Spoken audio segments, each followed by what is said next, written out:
അവസാന റൗണ്ടിൽ ആര് എന്നാണ് സൂപ്പർ പ്രൈം ടൈം ചർച്ച ചെയ്യുന്നത്. ഈ വിഷയത്തിൽ പ്രതികരിക്കാൻ നയതന്ത്ര വിദഗ്ധരായ MK ഭദ്രകുമാർ, TP ശ്രീനിവാസൻ എന്നിവർ തത്സമയം ചേരുന്നു. BJP നേതാവ് അഡ്വക്കേറ്റ് PH ശ്രീധരൻപിള്ളയും അല്പസമയത്തിനകം ഈ ചർച്ചയിൽ പങ്കുചേരും. അമേരിക്കയിൽ നിന്ന് ഫ്രീലാൻസ് മാധ്യമപ്രവർത്തകനായ ഡോക്ടർ സജി സലാമും ഈ ചർച്ചയിൽ പങ്കുചേരുന്നു. അതിഥികളിലേക്ക് പോകും മുൻപ് 1.5 മിനിറ്റ് ദൈർഘ്യമുള്ളൊരു ഇടവേള.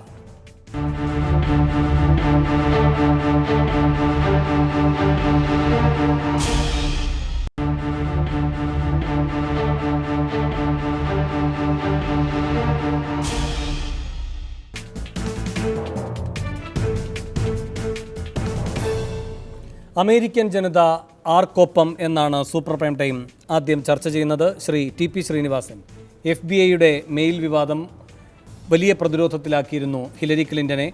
ഇപ്പോൾ FBI വീണ്ടും പറയുകയാണ് കുറ്റകരമായ ഒന്നുമില്ല എന്ന്.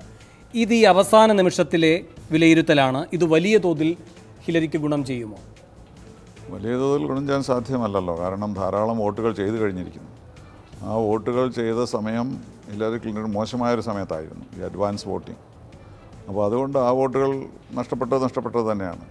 പക്ഷേ എന്നാലും ഒരു സൈക്കോളജിക്കലായിട്ടൊരു ഉണർവ് ഹിലരി ക്ലിൻ്റൻ്റെ ക്യാമ്പയിനിൽ ലഭിച്ചിട്ടുണ്ട്. ഈ കാരണം കൊണ്ട് ഈ ഇമെയിലിൽ എന്താണ് ഉള്ളതെന്ന് ആർക്കും അറിയില്ലല്ലോ.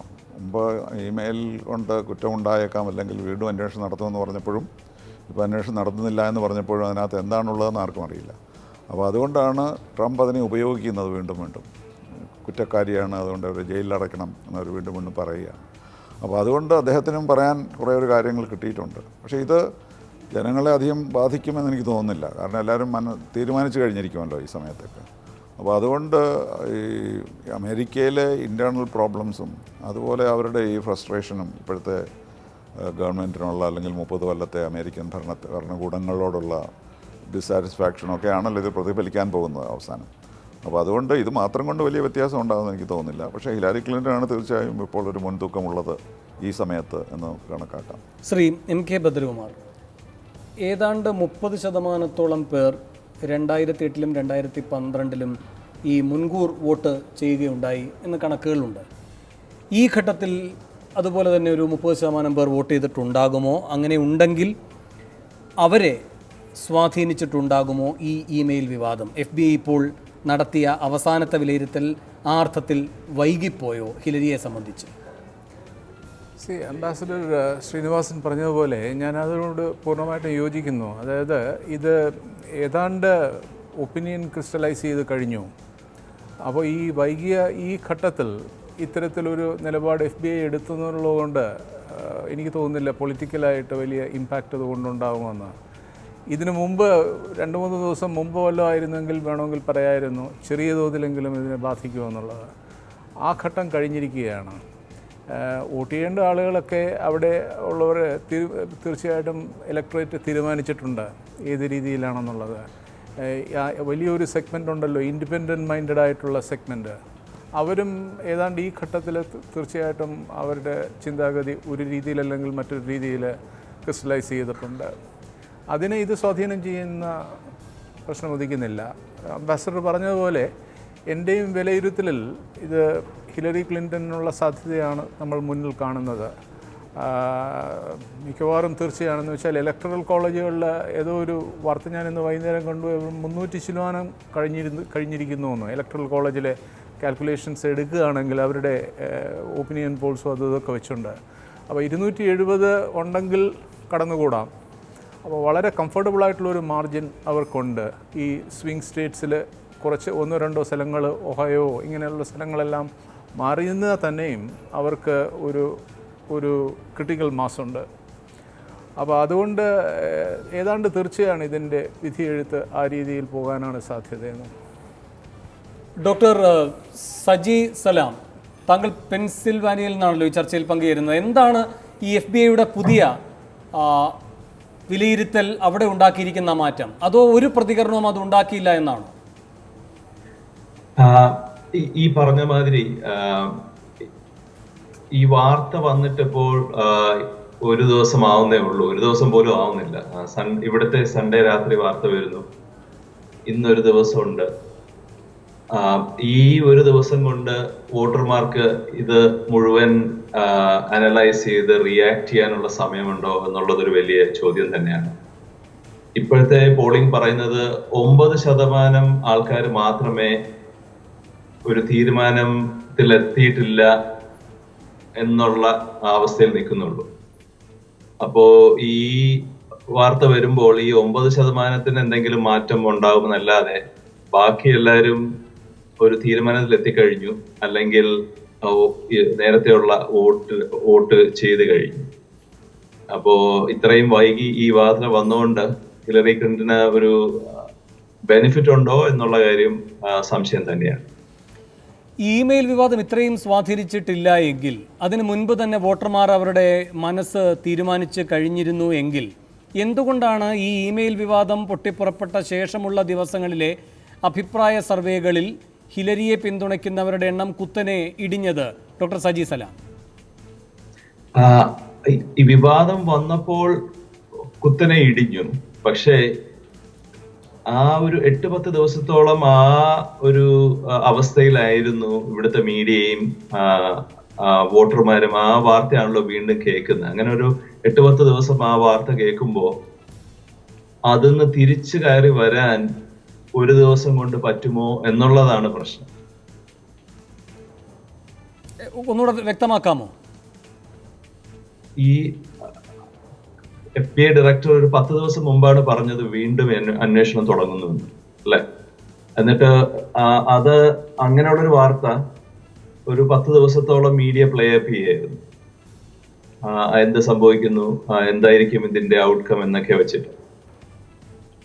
എന്നിട്ട് ഇന്നലെയാണ് ഇതിൽ കുറ്റക്കാരിയല്ല എന്നുള്ള വാർത്ത വരുന്നത്.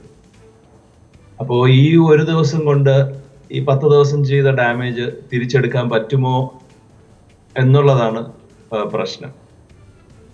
അപ്പോ പൊതുവേ ഉള്ളൊരു ധാരണ ആ ഡാമേജ് എന്തായാലും നടന്നു കഴിഞ്ഞു. ഈ ഒരു ദിവസം കൊണ്ട് അതിനെ തിരിച്ചു പിടിക്കാൻ പറ്റുമോ എന്ന ഒരു ചോദ്യചിഹ്നമായി തന്നെ നിൽക്കുക. അടുക്ക പി എച്ച് ശ്രീധരമുള്ള ഈ മെയിൽ വിവാദം അപ്പോൾ കാര്യമായ ആഘാതമൊന്നും ഉണ്ടാക്കിയിട്ടില്ല എന്ന് വേണമോ പൊതുവിൽ കരുതാൻ? പക്ഷേ ശ്രീ ടി പി ശ്രീനിവാസൻ ചൂണ്ടിക്കാട്ടിയതുപോലെ ഇപ്പോഴും അതിനെ സജീവമായി അങ്ങനെയെങ്കിൽ എന്തുകൊണ്ട് ട്രംപ് നിലനിർത്തുന്നു? ഇപ്പോൾ വളരെ യുക്തിഭദ്രമായ അദ്ദേഹം ഉന്നയിക്കുന്ന ഒരു സംശയമുണ്ടല്ലോ, 6 ലക്ഷത്തോളം മെയിലുകൾ എങ്ങനെയാണ് ഇത്ര അതിദ്രുതം FBI പരിശോധിച്ച് ഹിലരി ക്ലിൻ്റന് മേൽ ആക്ഷേപകരമായ ഒന്നുമില്ല എന്ന് പെട്ടെന്ന് വിധി കൽപ്പിക്കാൻ കഴിയുക എന്ന്? അപ്പോൾ ഒരു ഘട്ടത്തിൽ FBI വിശ്വാസ്യതയും മറ്റൊരു ഘട്ടത്തിൽ FBI വിശ്വാസ്യതയില്ലായ്മയും തന്ത്രപരമായി ട്രംപ് ഉപയോഗിക്കുന്നതല്ലേ കാണാൻ കഴിയുന്നത്? വേണു പറഞ്ഞ കാര്യം നമ്മുടെയൊക്കെ ഇവിടെ നിന്നുകൊണ്ട് വിലയിരുത്തുമ്പോൾ അത് പ്രസക്തമാണ്. പക്ഷേ ഈ 2 വിദഗ്ധന്മാർ നമ്മുടെ കേരളക്കരയിലെ ഏറ്റവും അധികം നമുക്ക് ആശ്രയിക്കാവുന്ന, നമ്മുടെ സമൂഹം അംഗീകരിക്കുന്ന 2 പേരാണ്. അപ്പോൾ അവരുടെ അഭിപ്രായവും അതുപോലെ അവിടെ നിന്ന് നേരിട്ട് അനുഭവമുള്ള ഒരാളുടെ അഭിപ്രായവും വന്നിരിക്കുന്നു.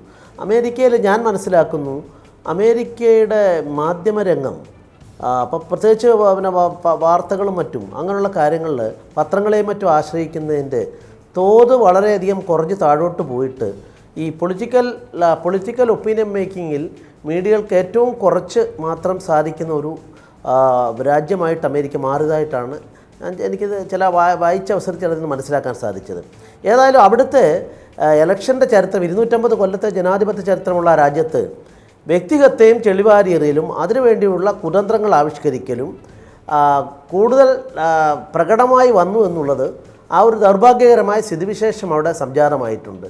സ്വാഭാവികമായിട്ടും അതുകൊണ്ട് തന്നെ ആളുകളുടെ ഒപ്പീനിയനെ അതെങ്ങനെ ബാധിക്കുമെന്നുള്ള കാര്യത്തിൽ ആശങ്കയുണ്ടെന്ന് എഴുതുകയും പറയുകയും ഒക്കെ ചെയ്യുന്ന മീഡിയകളെ അന്താരാഷ്ട്ര നിലവാരത്തിൽ നമുക്കിപ്പോൾ കാണാനായിട്ടും സാധിക്കുന്നുണ്ട്. അപ്പോൾ ഈ ഒരു സാഹചര്യത്തിൽ തീർച്ചയായിട്ടും ഇത് രണ്ടും എല്ലാവരും പറയുന്നത് ഹിലരി ക്ലിൻ്റന് കൂടുതൽ സാധ്യതയുണ്ടെന്നുള്ളതാണ്. അതിനെ നമുക്ക് വിലയിരുത്തുമ്പോൾ ഈ ജനാധിപത്യ രാജ്യത്തുണ്ടായ ഈ ഒരു അപജയം, മുമ്പെങ്ങുമില്ലാത്തൊരു അപജയത്തിലേക്ക് കാര്യങ്ങൾ ഇത്രയും വ്യക്തിനിഷ്ഠമായും അതുപോലെ ചെളിവാറിയറിൽ ഈ 2 കാര്യങ്ങളിലേക്ക് എത്തിപ്പെട്ടു എന്നുള്ളതാണ് നമ്മളെയൊക്കെ ആശങ്കപ്പെടുത്തേണ്ട ഒരു വസ്തുത.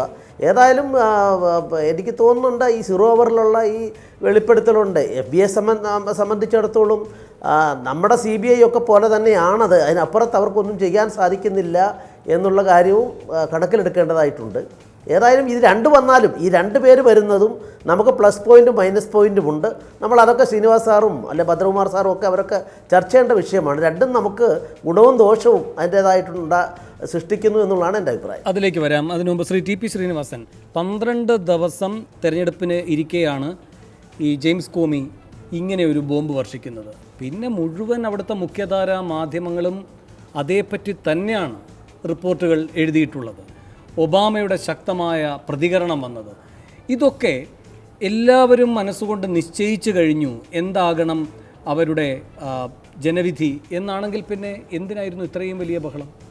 അല്ല, അതിൽ നമ്മൾ ഓർക്കാനുള്ളത് FBI ചീഫ് ഒബാമ നിയമിച്ച വ്യക്തിയാണ്. അപ്പോൾ ഹിലാരി ക്ലിൻ്റനെതിരായിട്ട് അദ്ദേഹം പറയുമ്പോൾ അദ്ദേഹത്തിൻ്റെ ക്രെഡിബിലിറ്റി കൂടുതലാണ്. ഇപ്പോൾ ഹിലാരി ക്ലിൻ്റന് വേണ്ടി പറയുമ്പോൾ അതിൻ്റെ ക്രെഡിബിലിറ്റി കുറയുകയാണ്. അപ്പോൾ ഇതിനിടയിൽ ഒബാമ ഇൻഫ്ലുവൻസ് ചെയ്തോ അല്ലെങ്കിൽ മറ്റേതെങ്കിലും തരത്തിൽ അദ്ദേഹം അത് മാറ്റി പറയേണ്ടി വന്നതാണോ എന്നൊരു സംശയം ആളുകൾക്കുണ്ട്. അപ്പോൾ അതുകൊണ്ടാണ് ആദ്യത്തെ അദ്ദേഹത്തിൻ്റെ പ്രസ്താവനയ്ക്ക് കൂടുതൽ പ്രാധാന്യം ആളുകൾ നൽകിയത്. കാരണം ഒരു ഡെമോക്രാറ്റിക് അപ്പോയിൻറ്റി ആയിട്ടുള്ള ഒരാൾ അങ്ങനെ പറയണമെങ്കിൽ എന്തെങ്കിലും പ്രശ്നങ്ങൾ ഉണ്ടായിരിക്കും എന്ന് വിശ്വാസം ഉണ്ടായിരുന്നു. ഇപ്പോൾ അത് പറഞ്ഞപ്പോൾ ഒരു ഉഴമ്പോക്കാണ് എന്ന് ചിലർക്ക് ഒരു ധാരണ ഉണ്ടായി എന്ന് വരാം. അതുപോലെ ആ ഒരു എക്സ്പ്ലനേഷൻ മാത്രമേ എനിക്ക് നൽകാൻ കഴിയുള്ളൂ. എന്തുകൊണ്ടാണ് ആദ്യത്തെ പ്രസ്താവന ഇത്ര വലിയ പ്രാധാന്യത്തോടെ ആളുകൾ കിടക്കുന്നതെന്നും ഇപ്പോഴത്തേത് സമയമില്ല എന്നുള്ളത് ശരിയാണ്. 24 മണിക്കൂറേ ആയിട്ടുള്ളൂ. പക്ഷേ കുറച്ച് വൈകിപ്പോയി. ഇത് നേരത്തെ ആയിരുന്നുവെങ്കിൽ അല്ലെങ്കിൽ ആ മറ്റേ തീരുമാനം ആദ്യം തന്നെ വേണ്ട എന്നാണല്ലോ അദ്ദേഹം അറിയിച്ചിരുന്നത്. അപ്പോൾ ഈ 10 ദിവസം മുമ്പുണ്ടായ ആ തീരുമാനം അതിനെ മാറ്റിമറിച്ചത് കൊണ്ട് എന്തെങ്കിലും യഥാർത്ഥമായിട്ട് എന്തെങ്കിലും കാണും എന്ന് ജനങ്ങൾ വിശ്വസിക്കാൻ തുടങ്ങി. ഇപ്പോൾ അതിൽ നിന്ന് അദ്ദേഹം അതിൽ നിന്ന് രക്ഷപ്പെടാൻ ശ്രമിക്കുകയാണ് എന്നൊരു വിശ്വാസം ഉള്ളത് കൊണ്ടായിരിക്കാം ഒരുപക്ഷെ ഇതിന് വലിയ പ്രാധാന്യം ആളുകൾ നൽകാത്തത്. എന്നാലും വോട്ടിൽ ഹിലാരി ക്ലിൻ്റൻ്റെ പോപ്പുലാരിറ്റിയിൽ കുറച്ച് ഉയർച്ച വന്നിട്ടുമുണ്ട്. ശ്രീ M.K. ഭദ്രകുമാർ, അവിടുത്തെ മാധ്യമങ്ങൾ ഒരു യാഥാർത്ഥ്യവും കാണാതിരിക്കുന്നു, ജനങ്ങളുടെ സ്പന്ദനം അറിയാതിരിക്കുന്നു എന്നാണോ ധരിക്കേണ്ടത്? കാരണം ഇത് ഇത്ര വലിയ ആശയക്കുഴപ്പം അവിടെ ഉണ്ടാക്കിയിട്ടുണ്ട് എന്നാണ് കരുതേണ്ടത്. അവിടുത്തെ മുഖ്യധാരാ മാധ്യമങ്ങൾ ഒന്നടങ്കം ഈ വിഷയം തുടർച്ചയായി കൈകാര്യം ചെയ്തതിൻ്റെ ഗൗരവം പരിഗണിക്കുകയാണെങ്കിൽ. പിന്നെ നിങ്ങൾ രണ്ട് പ്രമുഖരും പറയുകയാണ് ഹിലരി ഏതാണ്ട് വിജയം ഉറപ്പിച്ചു കഴിഞ്ഞുവെന്ന്. അങ്ങനെയെങ്കിൽ എന്തിന് കഴിഞ്ഞ ദിവസം ന്യൂയോർക്ക് ടൈംസ് ഒരു എഡിറ്റോറിയൽ എഴുതണം? ഇപ്പോൾ ട്രംപ് വിജയിക്കുകയാണെങ്കിൽ അത് എന്ത് സന്ദേശമാണ് നൽകുക? ഇനി അഥവാ ട്രംപ് വിജയിച്ചില്ലെങ്കിൽ തന്നെ ഹിലരിയുടെ മുന്നോട്ടുള്ള ഭരണത്തെ തടയുന്ന തരത്തിലുള്ള നീക്കങ്ങളിലേക്കാകും പോവുക. അതൊരിക്കലും അനുവദിച്ചുകൂടാ. ഇങ്ങനെയുള്ള മുന്നൊരുക്കങ്ങൾ, ഇങ്ങനെയുള്ള മുന്നറിയിപ്പുകളൊക്കെ നൽകേണ്ട കാര്യം വേണു ഇപ്പോൾ പറഞ്ഞ തന്നെ അവസാനം പറഞ്ഞില്ലേ, ഇത് തന്നെ ആയിരിക്കാം അതിൻ്റെ കാരണം. അതായത് മൊത്തത്തിൽ നോക്കുമ്പോൾ, അവലോകനം ചെയ്യുമ്പോൾ ഒരു കാര്യം വളരെ വ്യക്തമാണ്. ഈ രണ്ട് പ്രധാനപ്പെട്ട എസ്റ്റാബ്ലിഷ്മെൻറ്റ് പേപ്പർ മാത്രമല്ല, വളരെ വലിയൊരു സെഗ്മെൻറ്റ് അമേരിക്കയിലെ പ്രസ് ട്രംപിനെതിരായിട്ട് കൺസിസ്റ്റൻ്റായിട്ട് ക്യാമ്പയിൻ ചെയ്തിരുന്നു. Washington post was A flag carrier ഈ ക്യാമ്പയിനിൽ, ആൻറ്റി ട്രംപ് ക്യാമ്പയിനിൽ വളരെ നാസ്റ്റിയായിട്ട് എഴുതുന്നുണ്ടായിരുന്നു. അവർ ഈ ഡിസ്ക്ലോഷേഴ്സ് വളരെ സ്കാൻഡലസ് ആയിട്ടുള്ള ഡിസ്ക്ലോഷേഴ്സ് സാധാരണ ഒരു main stream paper it will not stoop so low ആ രീതിയിൽ ട്രംപിനെ അറ്റാക്ക് ചെയ്യാനായിട്ട് അവർ ശ്രമിച്ചു. അപ്പോൾ ഇപ്പോൾ ന്യൂയോർക്ക് ടൈംസിൻ്റെ ഞാനത് വായിച്ചു. അപ്പോൾ അതിൽ പറയുന്നതിൽ തന്നെ അതിലെ ധ്വനി എന്താണ്?